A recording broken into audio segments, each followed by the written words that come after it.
Hi friends, welcome to the final module of 502E, Module 6. Let's look back before we look forward, and you've done so much. In Module 1, we just got organized, got all those digital forms, copied those Google Docs and things. You looked at education standards, and you conducted your self-assessment with relation to the CSTPs. Module 2, you thought about your educational philosophy, you revisited your ideas on equity and inclusion, and you worked on thinking about how you already might address CSTPs 1 and 2. Module 3, we got pretty specific at learning how to write objectives for lesson planning and how to write goals as well, and thinking about the difference between professional goals and learning goals. And you reflected on ways that you could address CSTPs 3 and 4.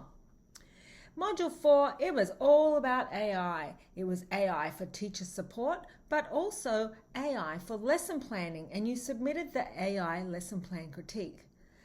Module 5 that we just finished was really about growing as a professional, CSTP 6 mostly. You did some teacher informal professional development, you had your lesson observation, and you looked at modules at CSTPs 5 and 6.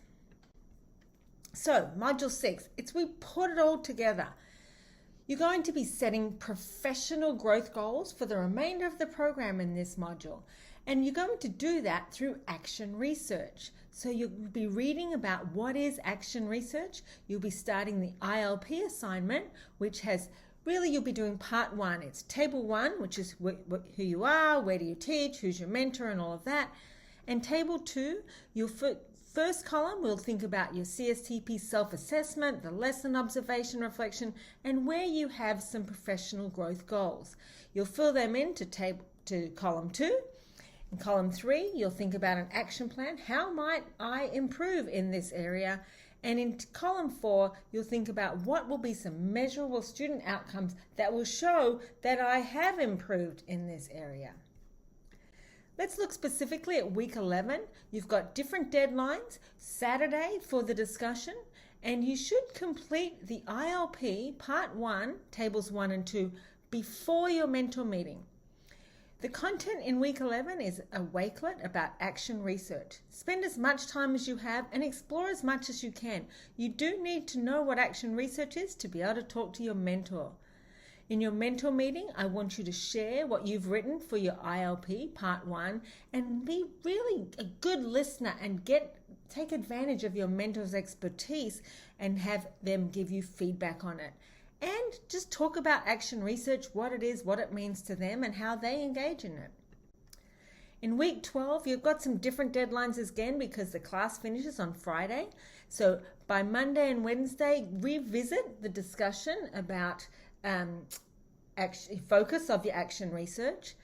By Friday, you need to submit your mentor log as a PDF or a Word doc. That means you'll need to download or export it as either of those formats, and then you can submit it to our gradebook as a file, not as a link. You'll also submit the ILP part 1. That will be submitted as a link. Make sure I can view it. Your mentor meeting in week 12 was just those final conversations. You'll complete the mentor log, and this is an opportunity for you to buy your mentor lunch, take them out for coffee, and really just give thanks for all of the hard work they have put in supporting you as a new teacher. Before I finish up, what's next? If you pass this class with a B-, you'll be moving on to the spring semester 502F class. The class starts mid-February and it goes until mid-May. It's really looking at CSTP evidence, action research. You'll get an email with registration information, so keep an eye out for that after the grades for this class have been submitted. That's it. Have a great final class.